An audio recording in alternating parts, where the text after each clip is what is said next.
Good afternoon from London. My name is Vikas Pota. I'm the founder and CEO of T4 Education. We haven't done one of these live streams in quite some time. And so we were keen to bring forward some interesting subjects that I think would benefit all of us to learn about. This week, past week has been quite busy for us at T4. You'll be aware that we announced the shortlist, the top 10 shortlists for the world's best school prizes. And it's been a whirlwind since last Thursday, where all these 50 schools from around the world across 5 different prize categories, have had immense joy and celebration taking place in their schools. So there are plenty of examples that I've shared online on my LinkedIn profile and through our other social media accounts that you may be interested in. But just for example, today I shared that there's a fantastic footballer called Cavani from Uruguay, who used to play for Paris Saint-Germain and Manchester United, who was was a very close pick for the Ballon d'Or, which is like the fanciest of prizes in football. To actually come and endorse a school in his home country in Uruguay, and it's by using celebrity endorsement and firepower that we can actually break through and make sure more people hear about these incredible schools that exist around the world. Prizes are quite interesting in that regard. There's also a school in New Delhi and the Times of India, which is the biggest and widest read English newspaper in the world, English language newspaper in the world, reported about the former Minister of Education in New Delhi for the city, having an argument with the current Minister of Education in New Delhi to take credit for under whose watch did these schools improve, because we have a school from Delhi which is in a shortlist. And surely the answer lies in actually the school should take the credit. And so congratulations to all schools for being shortlisted and for participating in the process. And please know I'm really grateful, and we congratulate you for so much of what you do, which I think is excellent. And our duty, I think, as civil society is to provide that platform, to provide that connectivity, and to showcase and celebrate your work. So many congratulations. In a similar vein, you'll be aware that alongside with HP and Microsoft, we have another prize called the Africa Education Medal that we've put in place to showcase and spotlight incredible change makers in Africa. One of the things that I'm frustrated about, if I'm being honest, is us always talking about those that have come before us from years ago that we still look up to, and there's nothing wrong with having them as role models.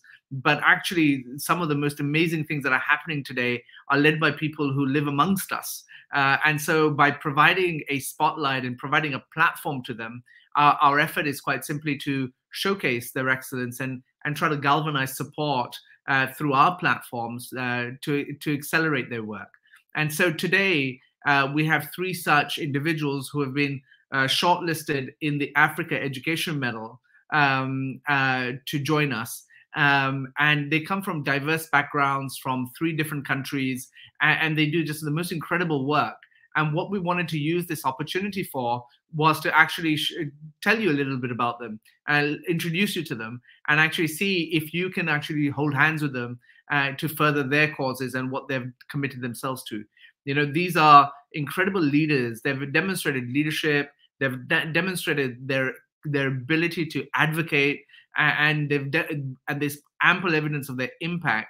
And that's why I believe we should be getting behind them. And that is why I'm pretty sure that HP and Microsoft are also very supportive of the Africa Education Medal. So without further ado, please join me in welcoming Dr. Mary Ashun, JC, and I will not try to gobble up your surname. Please forgive me for that. And Sarah Ruto from Kenya. Welcome to the 3 of you to our T4 TV live stream, and what we're calling the Transforming Education in Africa, the breakout sessions, because in January we had an entire summit on this subject. And the breakout really signifies, let's break out in terms of, well, what is it that you're doing to take matters forward, to make sure every African child has the best possible chance of prospering through education. So welcome to the 3 of you. Thank you. Well, before we start, I also wanted, the great thing about this platform is you can see all of our friends joining from around the world.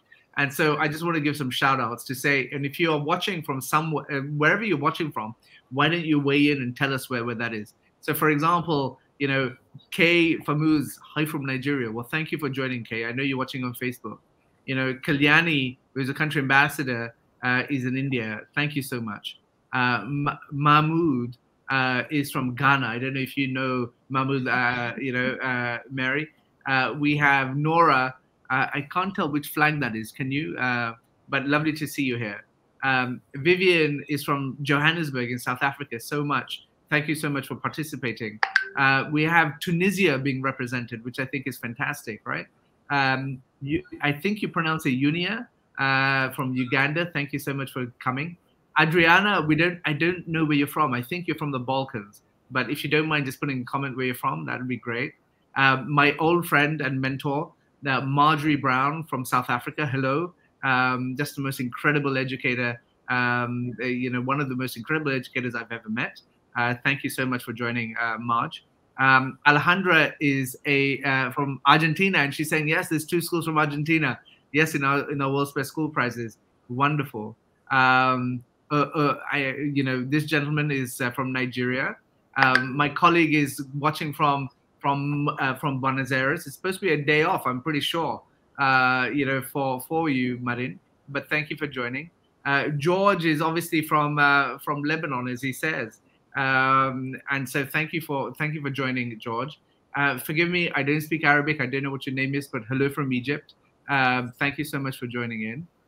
Ismat is watching all the way from Bangladesh. Most incredible, right? When you see this platform and you see where people are keen to learn from, I think it's really great. Abdelaziz is in Morocco.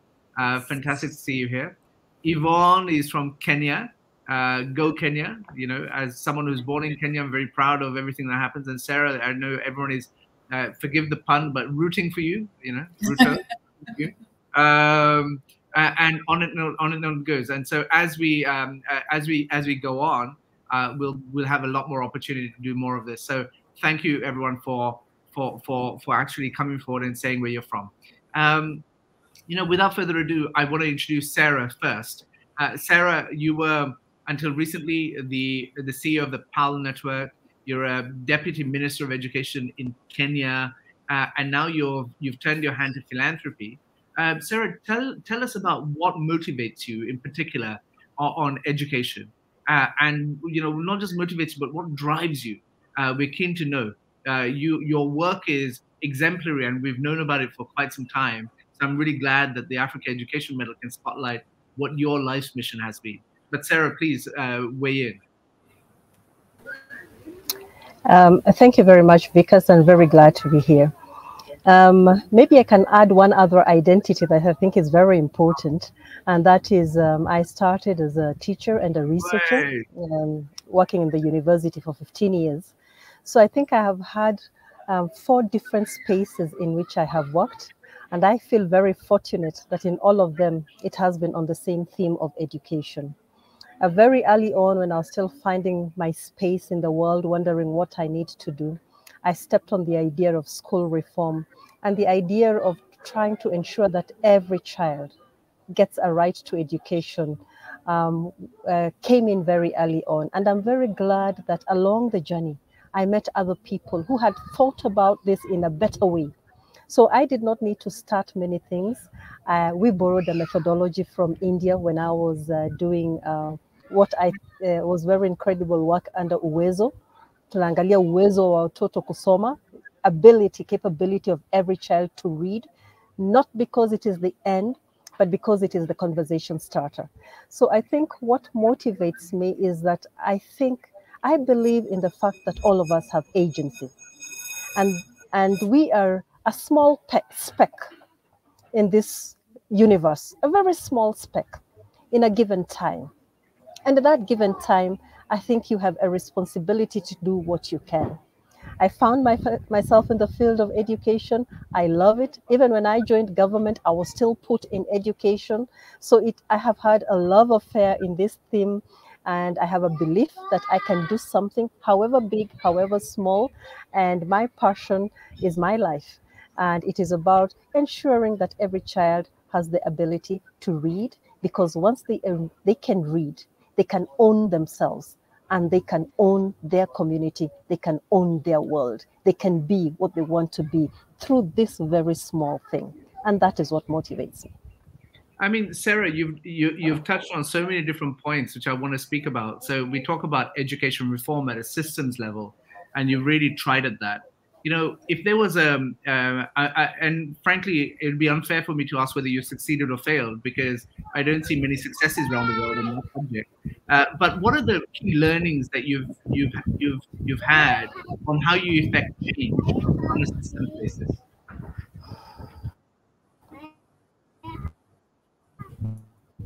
I think it is very, very important for everybody to own that change.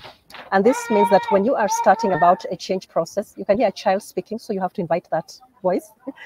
And when you're starting a particular process, put in mechanisms in which you listen to that voice and use that voice and the experiences and the context there to build this momentum.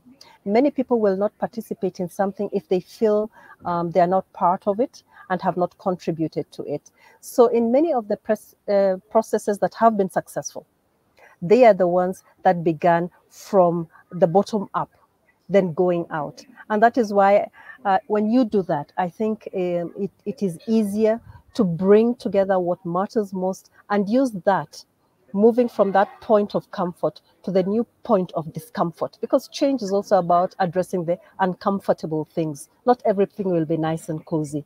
And so anything that is about movement building, and sometimes it is about the passion of one or the experience of the other, and bringing that, I think that allows you to build this momentum.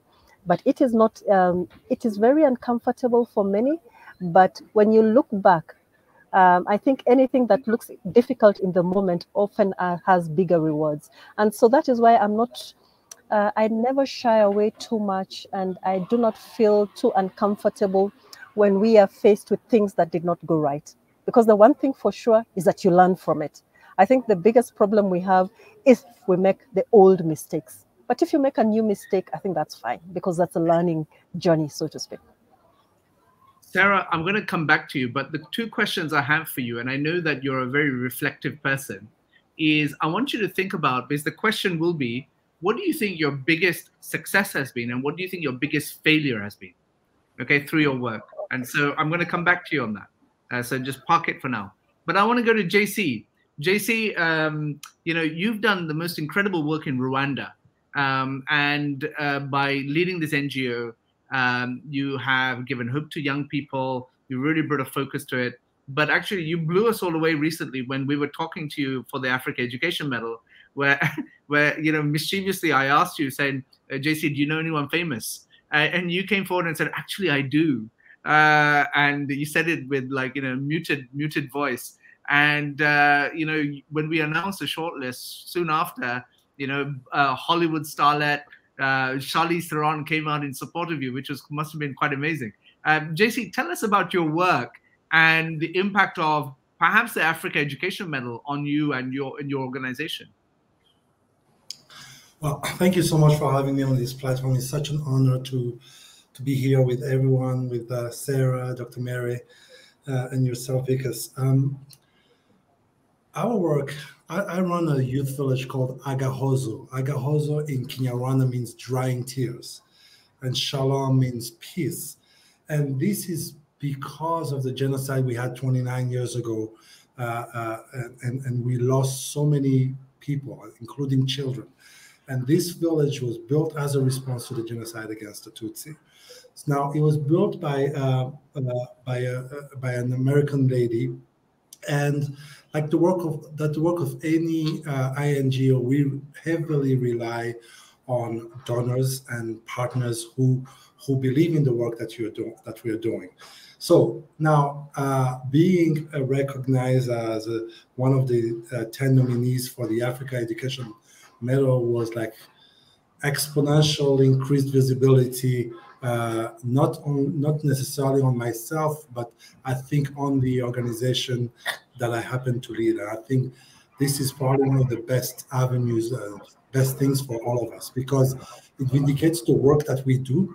Having the chance to speak with, interact with Charlize Theron, the actress, and the entire team, they were like, we knew why we were supporting you in the first place. You guys are doing amazing things. And so thank you that for us for having been nominated. But at the same time, the work that we do is incredible. We take really the most vulnerable kids, vulnerable in terms of having lost parents, vulnerable in terms of being refugees from neighboring countries like Burundi, vulnerable because we have also some kids with disability. And so these are the kids who would not complete high school. I think in some of our statistics, we have more than 2.7 million young people in primary school. By the time we take the national exam, the senior sixth, the last year of high school, only 40,000 kids get to complete that. And so our goal, our mission is not only to drive them through high school, but also to sort of equip them with all the life skills that they need and they deserve for them, life skills, career skills, so that they can go on to the next stages of life, whether it's into a vocational training program or tertiary education, and after landing onto a job. And this is really what we try to do on a daily basis, and we have a holistic approach to that. And JC, I mean, I'm going to come back to you, so I'm going to park this question. I want you to think about is, how do you think your work can be more systemic? So whilst you run this village, one village in a system, what is the impact that you see across the system? So don't answer that yet. I'm going to come back to you with that question. Dr. Mary Ashun, welcome. We've known each other for some time, actually. And you are the principal of Ghana International School, a very prestigious organization in Ghana that educates young children. Tell us about your work and what is it that drives you in the international education sector in particular, in a place like Ghana, which is very fast moving now. You're on mute. Yes, the school bell kept on disturbing, so I would mute it each time it came on. Great reminder. So hi, everybody. Thank you, Vikas. Hi, Sarah. Hi, JC. And to all who are watching from all these amazing parts of the world. I did find it just really heartwarming that we have people from all over who are watching. So to get to your question about what drives me in the work that I do, when I think about the fact that for almost everyone who would call themselves educated after a period of time, somebody had to be standing in front of that classroom or, to help them get educated. That person could be a facilitator, that person could be that sage on the stage. It depends. And I've been consumed with who that person is. Who is the person that we put in charge of our little ones? The foundations are just so critically important. And I've been worried. I've been quite worried because I've met some teachers who shouldn't be teachers. I've met some individuals who are amazing and their impact can be felt in the classroom where they are. And I've been asking myself, what makes somebody a great teacher? And if I were to ask us, all four of us right now, who was your favorite teacher? Somebody's popped into your mind, right? And who was your worst teacher? Someone also pops into your mind. And if we want to educate our children and we want it to be done well, we have to be concerned about the people that we surround them with. So this has driven me in my work, not just at GIS, but GIS is like a launch pad for the rest of Ghana, the rest of Africa as well. How do we get the right teachers into those spaces? And if it's a question of partnering with other organizations, I love that a lot. I love visiting schools and other educational spaces, trying to find out what works here. Why is it working really well here? And could I then scale it up? Or could I just transfer that to my particular context? Not taking things lock, stock, barrel from the West or from anywhere else, but asking ourselves, what do we need as a people? And then to design what works well, for us on the continent. Mary, in the World's Best School Prizes, there's a school in Kenya actually that looks at the subject of decolonization and the Africanization and Afrocentrism in education. Tell us what you do as an international school in that regard. Yeah, so it's been quite the journey, and a bit like COVID, where we all felt shoved into it, and then had to immediately regroup and figure things out. I think what has been happening here is we haven't intentionally said that we are decolonizing our spaces, because education, I believe, is systems, it's spaces, it's people, right?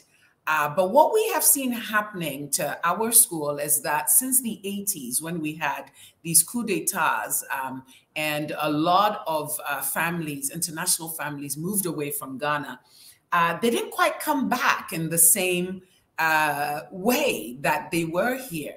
And even now, when they do come, they're here for a very short while, or maybe just one parent is here. So what we used to call the visible minority is now the visible majority, right? And it has caused us to really ask ourselves what we mean by an international school, because some parents will come in and say, I don't see that many international people. And I ask them, who's an international person? I am, you are. Are you trying to be more specific? Who do you want in the school? And realizing that looking different is great, gives you that visual reminder of the diversity, right? But probably what we need more is that thought, of being internationally minded, right? The color of the skin doesn't matter as much, because you can find people who are not African or Black who are not internationally minded. So I think for us, that decolonization is happening more when we intentionally design lesson plans that force us to ask ourselves how we are all human everywhere, and how we can bring that humanity to bear on everything that we do. When we want our children to be more Afrocentric, is with a certain sense of pride that we can do it as well, right? We can do it as well. We don't always have to borrow from someplace. We probably have the capacity, and getting our children to realize that they have this, so that they can build that capacity from within themselves. So we're going through that process and understanding it ourselves, and using that to position ourselves much better as a new kind of international education. Here we have someone say, Dr. Ashun, a principal of GIS, is doing incredible work in establishing a strong learning foundation for children. Kudos for shaping future leaders. Dr. Ruto, I come to you with the question, the very heavy question I asked you. What is your biggest success? What is your biggest failure? It is good you gave me time to think about it. I think what I feel is a really good achievement. I'd like to draw from Ubuntu. Ubuntu, where, in a simple way states, I am because we are. And in any of those processes in which I have been able to also do something that resulted in meaning beyond me, I felt a very high sense of achievement, and I'd find that very successful. And so there are a number of examples over time, but maybe I'll give now one. And this was when we started the Uwezo Learning Assessment. This was the largest assessment, second only to the national census that would be done in not only Kenya, but in Uganda and Tanzania. And you can see I'm saying we, because the idea was seeded. It took many people. I was the implementer, trying to ensure that we had district coordinators across Kenya, Uganda, Tanzania.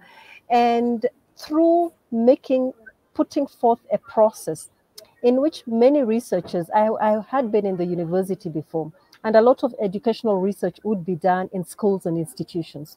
But here we were saying is that we need to take the discussion of education and where the children are learning to the homesteads, and have volunteers who go to each household and assess in front of a learner, of a parent, so that the parent can see where the child is at. And so through this very decentralized process, that made research accessible to many, we were able to make it owned by many. And therefore, it didn't matter whether you were in a district or whether you were in at a national level, the message was the same. Are our children learning? And people had seen it. And so being part of a process of creating this army of researchers who could use evidence to inform themselves, even before it goes to national level, to tell themselves what their situation is at the household, at the village, before we go to at the nation, and before we collated this information to inform regional and international policies. I thought that when I look back, always makes me smile. And whenever I meet many of those people who were volunteers yesterday, today they're really people in various forms of, people in different places. And I see that perhaps the fact that they can use evidence, and this evidence can be important in forming their day-to-day decisions. So, and later on, even in government, when I was able to facilitate processes in which directors were able to make decisions and do their work better, that I always felt was a good achievement, to be able to, be in a space that I also, in allowing other people to be and to grow, I also grow myself. So I am because we are. I find myself because we are also finding our place and selves. What have I struggled with? You can see I'm not using the words you used, failure. Because as I said, and maybe this comes from the fact that I'm a teacher by training, there is no real failure. There is just difference. And there is perhaps, maybe the timing was not right when an assessment was given. That's why you did not do well. But when you grow, you find yourself. But if I was to do something differently, it would be the fact that looking at my different identities, I am a mother, I am a wife, I am a profession. I don't think I've been able to balance the time well, to be able to respond well to my different identities. And when I look back, in the younger years, I think my children suffered most. So if I was to do something different, I would find a way in which I would involve them more in what I am doing, allocate a little bit more time to them, because they grow up and they grow up only once. And I think that as a mother who was a professional, I think my children did not get a number of things, perhaps, where you have a mother who is at home. I'm not talking about fathers. They can discuss what they do. And so I would do that differently if I was to go back. But everything else, I think, has allowed me to build up to where I am at the moment. But that I would do differently. Give a little bit more time to the family. I think it is always easy to take family time to do professional work, to go for a meeting, a social group meeting, to plan things. It's easier to steal that time away from them. I would give back that time to them. Phenomenal. Thank you, Sarah. JC, I asked you a question about how your work becomes more systemic. Do you want to give your thoughts on that? Sure. And I want to start with one thing. If any one of us remembers the grades you had in science or math or any other subject that we took in secondary, we probably do not remember, but we remember that teacher that inspired us, that teacher that made us feel like we mattered. And I think this is what we want to do. This is what we want of all educators. Whoever we hire at Agahozo Shalom, whether you're a landscape person to the director of any department, you must understand and believe that you want to be an educator, or you're an educator at heart. If not, we don't care about the skill set that you possess. We want somebody who really wants to inspire the youth so that they turn into agents of change. And so this is pretty much our model. This is our approach to our education program. It's a learn by doing approach. We want to build critical thinking skills in young people. We want to build curiosity, and so on and so forth. Now, as a model, as an organization, I like to say that we want to be a laboratory. We experiment different teaching methodology approaches, and we see what works. We collect data and we see what works and what doesn't work. Now we also work in collaboration with the Ministry of Education. Recently, in 2021, we had digitized our curriculum. In 2020, our curriculum had been digitized, and we were able to go straight into teaching within a week after all schools were shut down. The only hiccup is that our students did not have computers at home. So there's not much we could do to support them.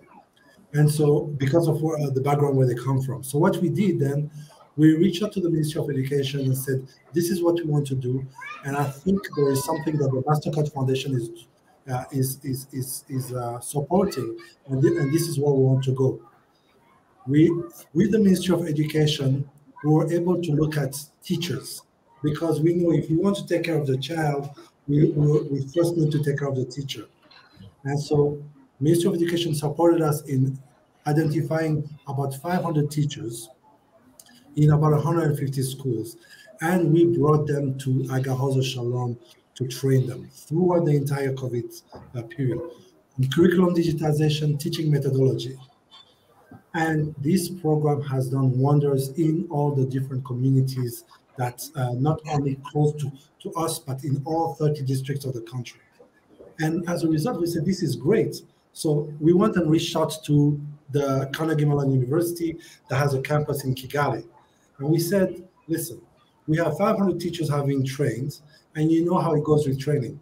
After a while, you forget what we've been trained about. So we want to put them on a platform where each of them can interact on a daily basis. Teacher JC has a class in taxes, and I put it up on my platform. Teacher Eunice from this other school, 200 miles away from me, can directly access this platform. And today, this is what we are looking at, the proof of concept, to go from 500 teachers to many, many more. Already, these 500 teachers are in schools that represent close to 60,000 students. That's incredible, JC. That's incredible. Well done. I think it's a great way of thinking about systemic impact. Mary, I suppose the follow-up question I have for you, because you've spoken about teachers, is how do we improve the status of the profession? I'd love to get your perspective on that.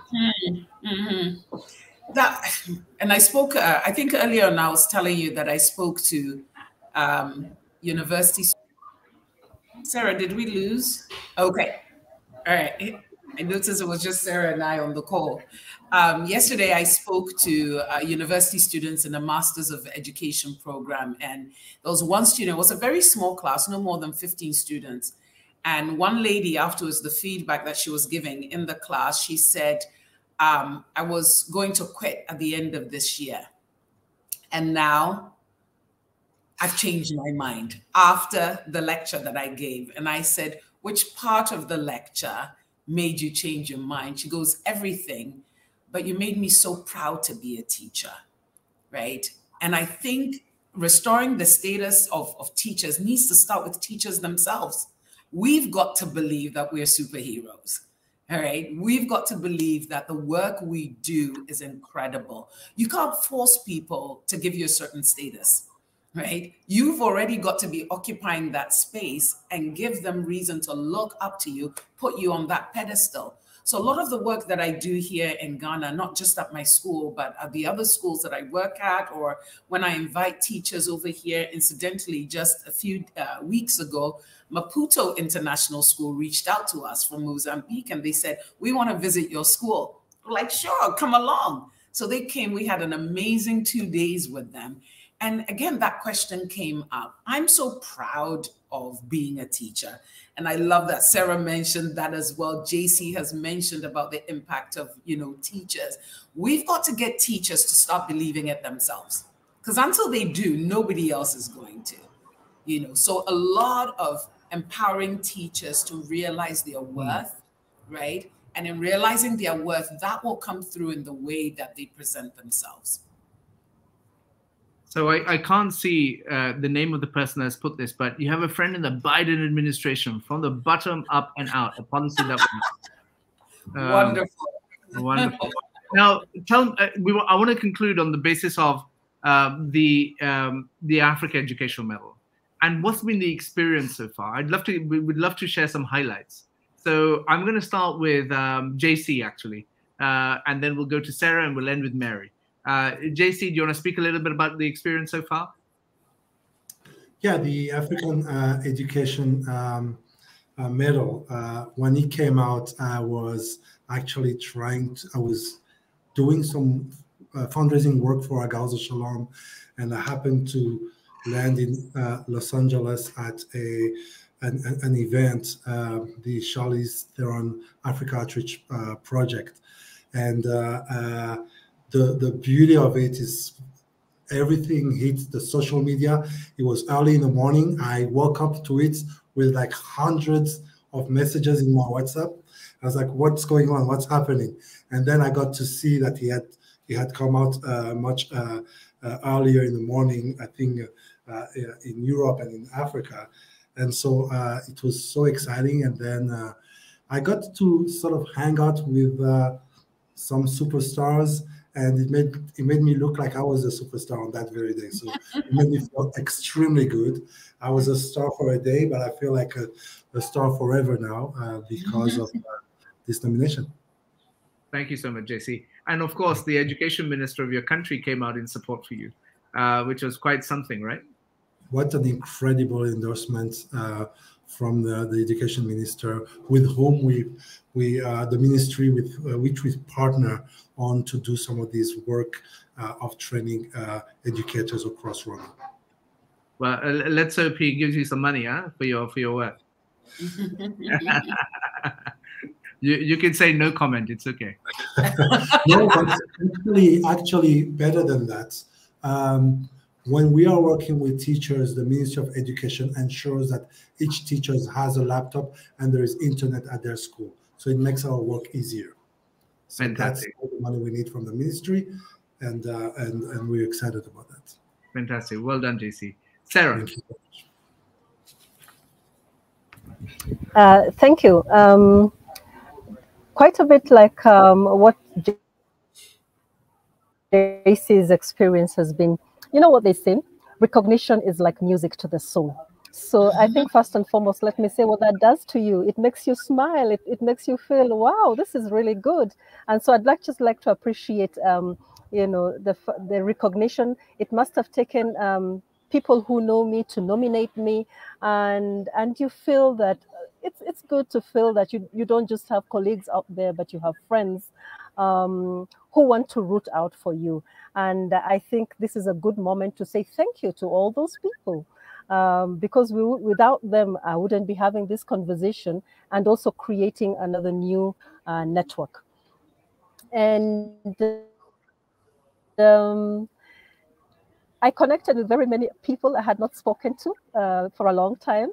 So thank you, HP and Vickers, for making that connection, because they really came out to say congratulations, which was really great. I had just moved to a new space as a funder, and the new office celebrated me. So it offered a new welcome to my new office. Around the same time, the Minister of Education appointed me to chair a council of a university. And the appointment had just come before that. And many people were saying, you see, this is a good person. And you see, she's even been nominated in the African Medal. So it has added to my CV. And that's not a bad thing. We appreciate it. So in many ways, more importantly, I think anything that makes you smile, makes you connect with others, makes the community grow is something that you should continue doing, because I'd like to see many more experiencing this very positive journey that we have experienced so far. And of course, you were in every single newspaper in Kenya, which is phenomenal. Yeah. Many congratulations to you. Mary, finally with you, in terms of how has it accelerated your work and your mission? I think that the visibility has been great. Busting some myths too has been great. When you are working in the premier international school, people assume certain things. And so it's been wonderful to have that platform and to have people say, oh, I didn't know that your school did this. And I didn't know that you did this. And so that has been great. I think my parents, as in my school parents, are looking at me maybe a little bit differently. Oh, okay, maybe she does know what she's talking about. So that has been wonderful. I think that for my colleagues and anyone else who has worked with me, a certain affirmation, you know, for their work as well, because I constantly remind them I can't do everything, right? And so what little bit I do and I bring them along with me, it's really affirmed them as well. And then last week I heard from former students who were saying, Doc, what can we do? What can we do? I'm like, nothing really. It's not something that needs to be voted for.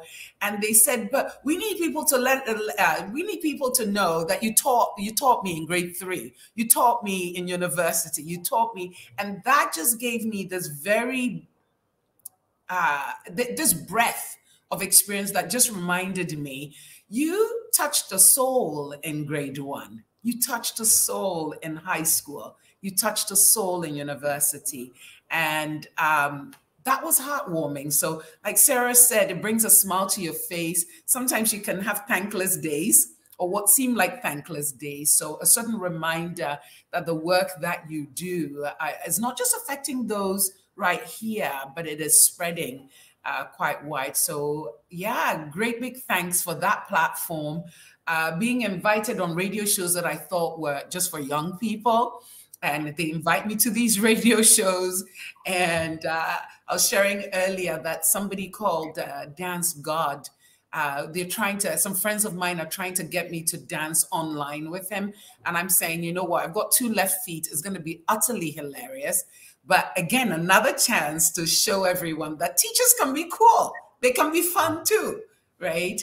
And restoring some joy in being who we are and charting that path. Well, fantastic. And, you know, when we set up these interviews, we meant to be 20 minutes, but we've enjoyed it so much that we've doubled the amount of duration that we were meant to speak. And I apologize for that scope creep, as it were. But, you know, it's a reflection on just the richness of your experiences that are being, that you've been sharing, and our pride at the work that you do. Put the African Education Medal to one side for a second. But given the humongous challenge of education the world over, and especially in Africa, I think I pray for more power to you, more success to you, and more energy to your work.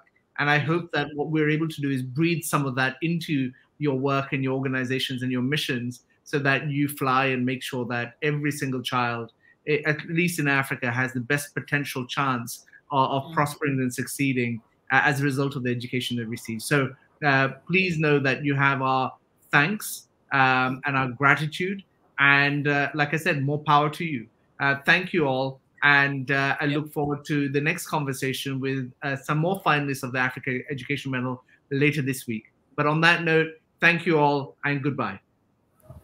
Thank you. Thank you so much. Thanks.